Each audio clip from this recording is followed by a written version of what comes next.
L'essentiel de l'actualité avec Lionel Durel. Bonjour à tous, voici votre journal de la mi-journée de ce jeudi 7 février 2019 avec 24matin.fr.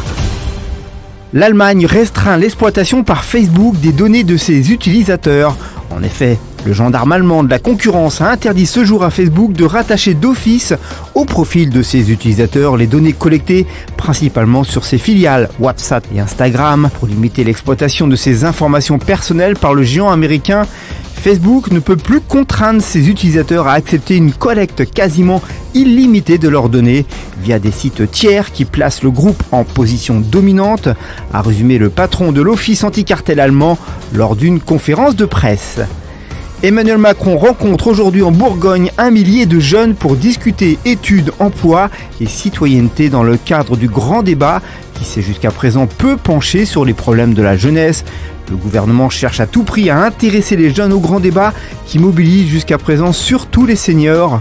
Quand on est jeune, aller dans une réunion publique avec des gens plus âgés, ça peut être intimidant et ça n'aide pas à libérer la parole, a reconnu Gabriel Attal, le secrétaire d'État à la jeunesse, dans le journal Le Parisien. Renault a annoncé qu'il allait signaler à la justice que son ancien patron Carlos Ghosn avait reçu pour son bénéfice personnel un versement de 50 000 € dans le cadre d'une convention de mécénat signée avec le château de Versailles. Le constructeur automobile a décidé de porter ces faits à la connaissance des autorités judiciaires, a-t-il précisé au lendemain de la révélation par Le Figaro de cette affaire liée selon le journal à la célébration du mariage de M. Ghosn dans le château le 8 octobre 2016.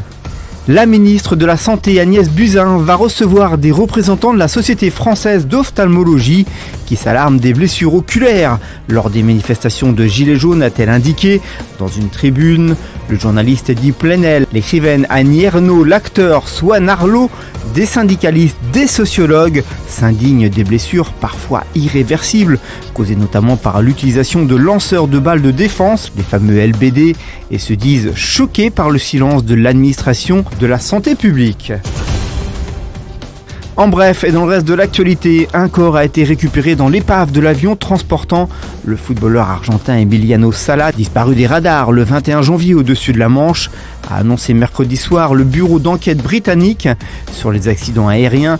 Le corps est actuellement transporté à Portland et sera ensuite autopsié en vue de son identification.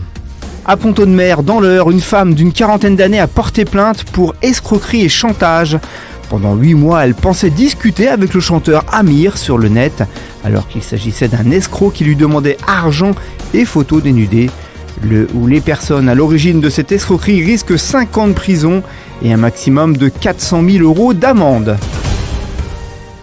En sport, en colère contre les Parisiens lors du 8e de finale de Coupe de France perdu par son équipe de Villefranche, 0-3 après prolongation, l'entraîneur Alain Rochac a notamment lâché en plein match que le PSG risquait de se faire soulever à Manchester, a poursuivi dans le même registre après la rencontre. Il ne faut pas toucher les joueurs du PSG, on va voir à Manchester s'ils ne vont pas se faire soulever. Il a raison, Thierry Loret, a indiqué le coach de Villefranche.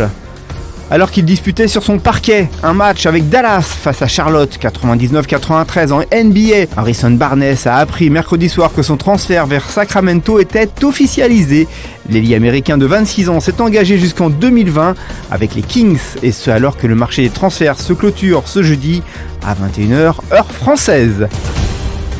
L'actualité du divertissement, la venue de Madonna le 18 mai prochain à l'Eurovision est sur le point de se conclure.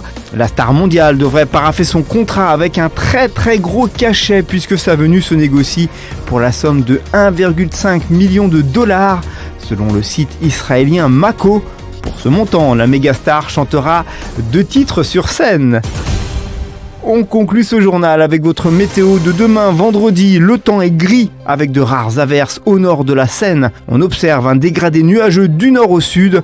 L'après-midi, une nouvelle perturbation arrive par les côtes de la Manche et apporte nuages.